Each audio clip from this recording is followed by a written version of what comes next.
Hi guys, welcome to my new video. Today we are going to solve the daily lead code challenge and today's problem name is maximize the confusion of an exam. So a teacher is writing a test with n true false questions where T denotes true, F denotes false. He wants to confuse the student by maximizing the number of consecutive questions with same answer. You are given an answer key where answer key I is the original answer for the ith question. In addition, you are given an integer k, maximum number of times you may perform the following operation. What is the operation? Change the answer key for any question to T or F, that is true or false. And we have to return the maximum number of consecutive T's or F's in the answer key after performing the operation at most k times. So question में क्या given है कि हमें एक answer की के नाम से स्ट्रिंग गिवन है which is consist of T and F characters जहाँ पे टी रिप्रेजेंट करता है ट्रू एफ रिप्रेजेंट करता है फॉल्स एंड हमें at most K operations perform करने हैं and according to one operation we can make any of the character to true और false it means we can make any character T और F हमें बताना है after performing at most K operations what is the maximum number of consecutive of Ts और Fs जो भी maximum होगा out of Ts और एफ्स वो मेरा आंसर होगा लेट्स से मैं इसमें कंसीडर करूं लेट्स से कि लास्ट टू कैरेक्टर्स को मैं टी कर देता हूं so maximum number of Ts कितने हो जाएंगे 4 हो जाएंगे सो द फर्स्ट केस तो ये हो गया कि जब मैं अगर मैं टीज बनाऊं सभी को मैं मैक्सिमम नंबर ऑफ टीज को जनरेट करने की कोशिश करूं एंड लास्ट टू को एफ कर देता हूं तो मैक्सिमम नंबर ऑफ टीज 4 मिला या फिर मैं फर्स्ट टू टीज को एफ कर दूं so maximum number of Fs भी मुझे 4 मिलेंगे सो टीज भी 4 मिले थे एफ्स भी 4 मिलेंगे एफ्स भी 4 मिल रहे हैं so maximum will be 4 comma 4 is 4 only so that's why we are getting 4 as an answer in this case अगर मैं maximum number of Ts find करने की कोशिश करूं और लेट्स से कि मैं फर्स्ट एफ को टी कर दूं so maximum consecutive number of Ts would be 2 and अगर मैं अपने पास maximum number of F find करने की कोशिश करूं एफ और फर्स्ट टी को एफ कर दूं then maximum number of consecutive f's would be 3 so these 2 थे f 3 है हमें maximum रिटर्न करना है so 3 would be the answer and that's how we can do in this case also if we make this f if we just make this f to t then maximum number of consecutive t's would become 5 and that's why the answer for this case is 5 so ऐसे question जब भी हमें maximise करना हो किसी सवेरे के अंदर कोई कंसेक्यूटिव थिंग्स तो हमें स्लाइडिंग विंडो का intuition आना चाहिए because these kind of questions are mainly based on sliding window. So now let's see how can we solve this question. So guys, let's consider this example.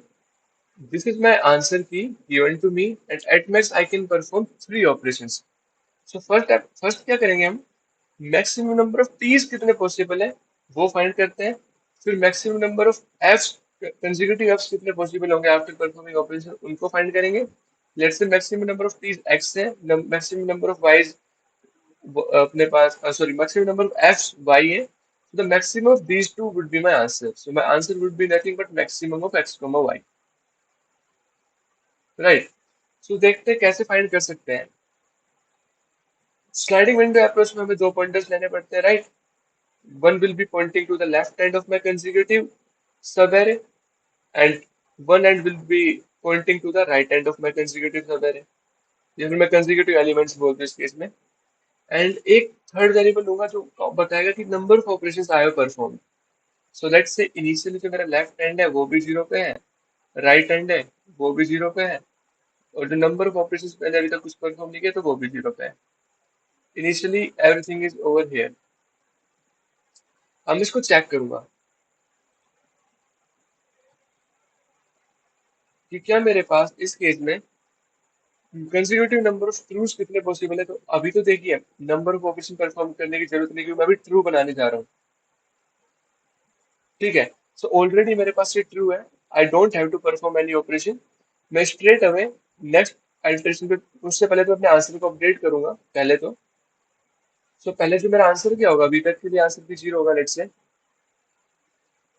जो मुझे maximum चाहिए था अभी तक के लिए आंसर होगा कितनी लेंथ है आर और एल के बीच में सो दो both are pointing to zero and length is one, so मेरे पास जो लेंथ होगी वो हमेशा कितनी होगी, R minus L plus one के इक्वल। सो अभी मेरे पास लेंथ वन है, वो मैंने लिखा है।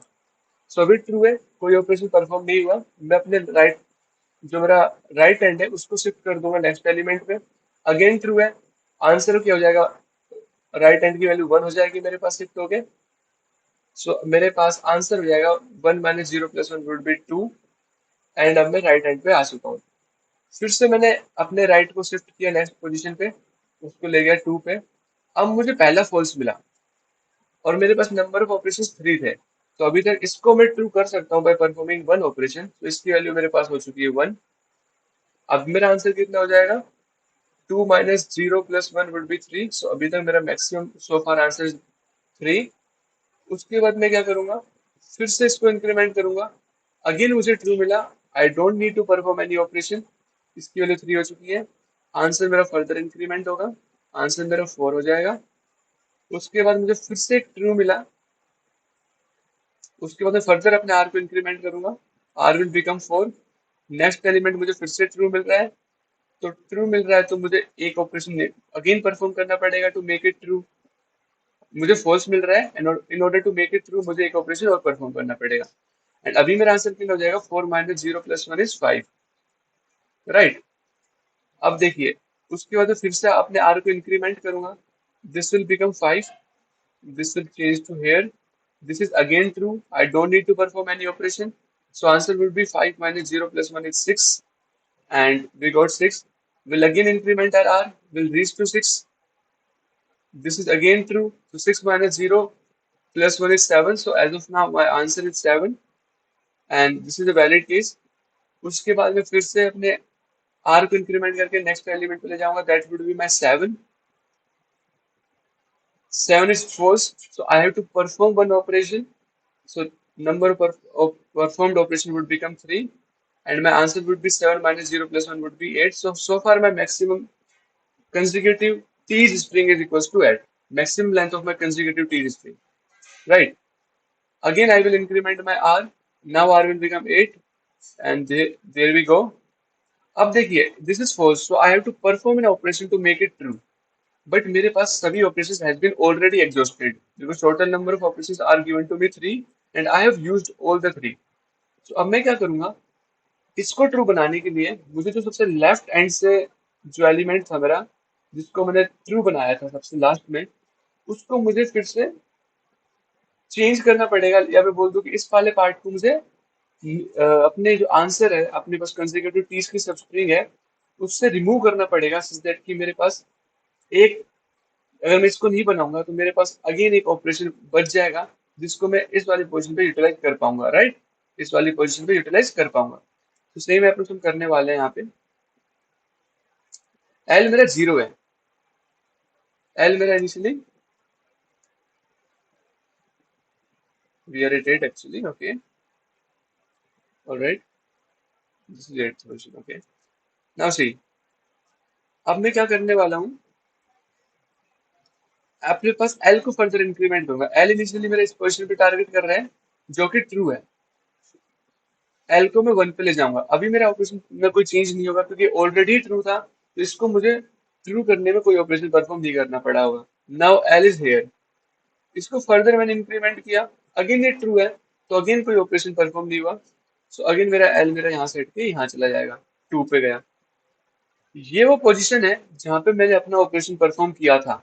So what I will do, अगर मैं इस पोजीशन पे ऑपरेशन परफॉर्म नहीं करता हूँ तो मेरे पास काउंट ऑफ ऑपरेशन डिक्रीज होकर टू हो जाएंगे, एंड जो मेरे पास एल है वो शिफ्ट होकर यहाँ चला जाएगा नेक्स्ट पोजीशन पे, थ्री पे। तो जो नेक्स्ट मेरे पास वैलिड रेंज आएगी वो थ्री टू एट की आएगी। अब number of operation perform two ही होंगे। इट मीन्स मैं इस वाले फॉल्स को अब ट्रू कर सकता हूँ। मैंने क्या किया, जो स्टार्टिंग के तीन एलिमेंट्स थे इनको रिमूव कर दिए मेरे पास कंसेक्यूटिव टीज की सबस्ट्रिंग से, एंड अब मैं अपने पास जो एट्थ पोजीशन पे फॉल्स है उसको ट्रू मार्क कर सकता हूँ बिकॉज द फर्स्ट ट्रू जो मैंने लेफ्ट साइड से, फर्स्ट फॉल्स लेफ्ट साइड से जिसको मैंने ट्रू किया था उसको मैंने अगेन उस ऑपरेशन को अनपरफॉर्म कर दिया है। Now I can perform operation here. ठीक है, तो अभी मेरे पास आंसर क्या आएगा, eight minus three plus one is six only, but six is not greater than eight, so we don't need to update our answer. Number of operation perform फिर से 3 हो जाएंगे क्योंकि मैंने इस वाले फॉल्स को फिर से ट्रू मार्क कर दिया है। Again will shift to here, इस पोजीशन पे जाने के बाद फिर से सेम चीज आएगी। मेरे पास फिर से नंबर ऑफ ऑपरेशन एग्जॉस्ट हो चुके हैं। फिर से जो मेरे पास फर्स्ट एफ था जिसको मैंने ट्रू किया था फ्रॉम द स्टार्टिंग, उसको फिर से मैं रोल बैक करूंगा so that I can perform this operation. Again इसके लिए मुझे एल को इंक्रीमेंट करने का, now L will become 4। So L मेरा यहाँ से होके 4 आ चुका है। 4 मेरे पास ट्रू था, तो 4 मेरे पास एक्चुअली में फॉल्स था। इट मीन्स मैं इस वाले इस फॉल्स को जो ट्रू करने में जो मुझे ऑपरेशन परफॉर्म करना पड़ेगा उसको मैं रोल बैक कर दूं, so number of operation perform फिर से डिक्रीज हो जाएंगे एंड मेरे पास जो 4 है वो फिर से इंक्रीमेंट होकर 5 पे चला जाएगा। इट मीन्स वो नेक्स्ट पोजिशन पे चला जाएगा। Now I can perform this operation and my R will become 9। And again मुझे फिर से ट्रू मिला है आगे, सो मुझे without performing any operation I can make it 10। तो 10 माइनस 5 अभी भी इतना बड़ा आंसर दे रहा है, ये मुझे 6 दे रहा है। As of now my current answer is 8। And so on, मैं अपने पास आर को इंक्रीमेंट करते रहूंगा। जैसे ही मेरे पास ऑपरेशन एग्जॉस्ट हो जाएंगे मैं एल को इंक्रीमेंट करना शुरू करूंगा, और रन टाइम पे मैं R minus L plus one की जो मैक्सिमम वैल्यू होगी उसको लेकर चलूंगा। जो ओवरऑल मैक्सिमम होगी that would be my answer. पहले मैं सबको कोशिश करूंगा कि मैक्सिमम कंसेक्यूटिव टीज की सब्सिट्यूट फाइंड कर लूं। ठीक है, जहाँ पे हम वही फाइंड कर रहे थे। फिर सेम ऑपरेशन या same approach we have to apply to find the maximum consecutive string of Fs. दोनों में से जो मैक्सिमम होगा that would be my answer. Now let's look at the code. So या now let's have a look at a code. So initially L और R pointer थे, दोनों जीरो पे पॉइंट कर रहे थे। N is storing the my size of my answer की। नंबर ऑफ ऑपरेशंस परफॉर्म कितने होंगे वो OP variable will store. And my answer, maximum answer मेरा answer variable will store. So जब तक मेरे पास R is in the range I will perform this particular, I will execute this internal loop body. Okay, अब देखिए अगर मेरे पास जो आर है उस पोजीशन पे ट्रू प्रेजेंट है, इट मीन्स मुझे कोई ऑपरेशन परफॉर्म करने की जरूरत नहीं। I will straight up increment my R, जो हमने यहाँ पे किया था। जब से मेरे पास ट्रू था मैं अपने आर को जस्ट इंक्रीमेंट कर रहा था। The same thing I am doing here. अगर ये मेरे पास फॉल्स है इट मीन्स मुझे ऑपरेशन परफॉर्म करना है। बट कंडीशन क्या है ऑपरेशन परफॉर्म करने के लिए, मेरे पास ऑपरेशन बचा तो हो। So that's thing I am just checking. अगर मेरे पास ऑपरेशन ऑलरेडी के इक्वल है तो मैं क्या करूंगा, जो मेरा लास्ट एल जो मेरे पास स्टार्टिंग से जो सबसे पहले फोर्स आया था वहां तक अपने एल को इंक्रीमेंट करूंगा और उस ऑपरेशन को डिक्रीमेंट, सो दैट मैं उस ऑपरेशन को रिमूव कर सकूं और जो करंट आर पोजीशन पे फॉल्स है उसको ट्रू मार्क कर सकूं। राइट, तो सेम चीज मैं कर रहा हूँ। अगर मेरे पास ऑपरेशन के इक्वल है, जितने भी एल मेरे पास ट्रू थे, जितने भी मेरे पास एल एस पोजिशन पे टी अवेलेबल था उन सबको मैं इंक्रीमेंट करूंगा, क्योंकि इससे मुझे कोई ऑपरेशन में रोल बैक नहीं होगा। बिकॉज इन टी को मुझे टी बनाने में कोई ऑपरेशन परफॉर्म ही नहीं करना पड़ा था। राइट, सो मैंने एल को ऐसे करते करते इंक्रीमेंट किया जब तक ट्रू थे। मेरे को पहला फोर्स यहाँ था तो यहाँ पे मेरा एल था इनिशियली, तो मैंने इंक्रीमेंट किया जब तक मुझे पहला फोर्स नहीं मिल जाता। सेम चीज मैंने यहाँ पे की।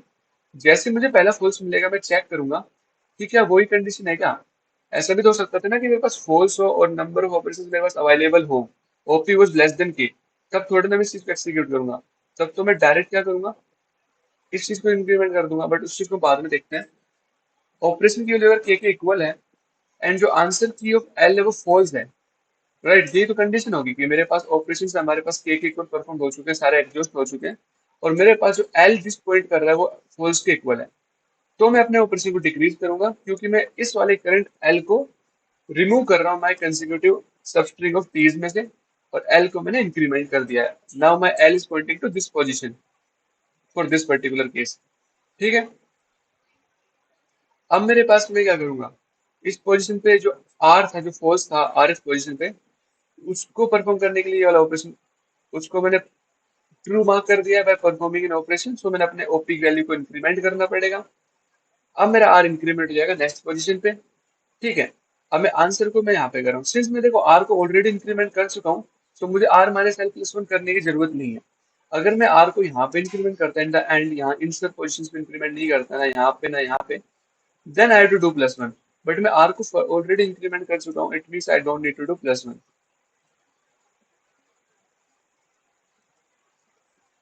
ऑलराइट, अब एक चीज और देख लेते हैं। जब मेरे पास आंसर की वैल्यू फॉल्स थी और मेरे पास ऑपरेशन की वैल्यू k की इक्वल नहीं है, it means I am having some number of operation in my hand. तो मुझे इस वाले इफ लूप को व्हाइल लूप को एक्सीक्यूट करने की जरूरत नहीं है, इट मीन्स मुझे अपने एल को फर्दर इंक्रीमेंट करने की जरूरत नहीं है। ऑपरेशन के इक्वल नहीं है तो ये इस कंडीशन पे एक्सीक्यूट नहीं होगी। I will directly increment my count of operation, I will directly increment my R value. तो ये तीन केसेस थे पॉसिबल। जब मेरे पास आंसर की वैल्यू ट्रू थी, so I am directly incrementing my are.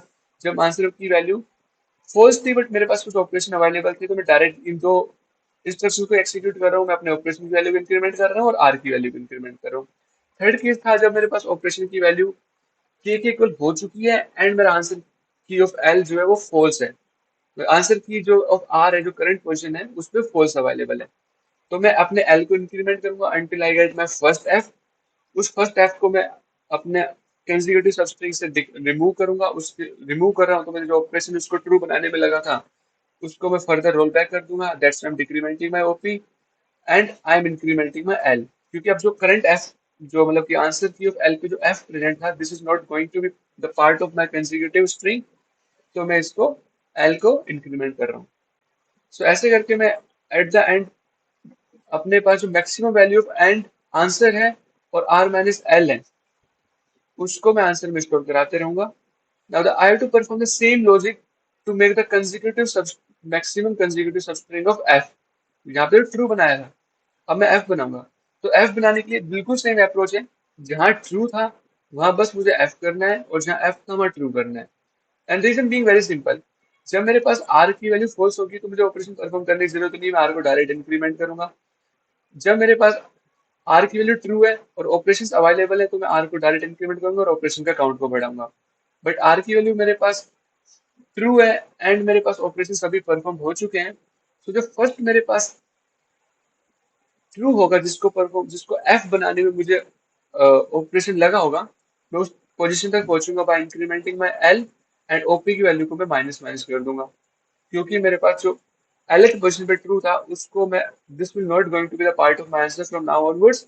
सो इसलिए मैं इसको अपने आंसर से हटा रहा हूँ, तो उसको परफॉर्म करने में जो ऑपरेशन लगा था उसको भी रोल बैक करना पड़ेगा। That's I am doing OP minus minus.